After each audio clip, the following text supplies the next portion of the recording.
My name is Georgea Pasedis. I'm from the graduating class of 2013, and I'm so excited today to be at Mass College of Pharmacy by my brick.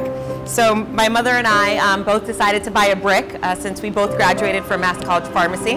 For me, it really was a symbol of family legacy. My mom had gone here, all of my cousins have gone here and graduated from here, and then I graduated from here. So for us, it really truly was a symbol of a family legacy and something that I hope that we can continue as a family with my kids going here, maybe my cousin's kids going here. But on top of that, I really think it illustrates something deeper, which is the fact that this brick almost is the foundation. Mass College of Pharmacy is that foundation to really get you to where you're going. And for me, without Mass College of Pharmacy, I probably wouldn't be where I am in my career today. This is something really tangible. It lives on. You know, you've been at Mass College of Pharmacy for so many years. You know, you've dedicated yourself to your education, and then this is an opportunity to have something to show for it. And it lives on. It lives within the sidewalk and really is an encouraging tool for the students who are here today.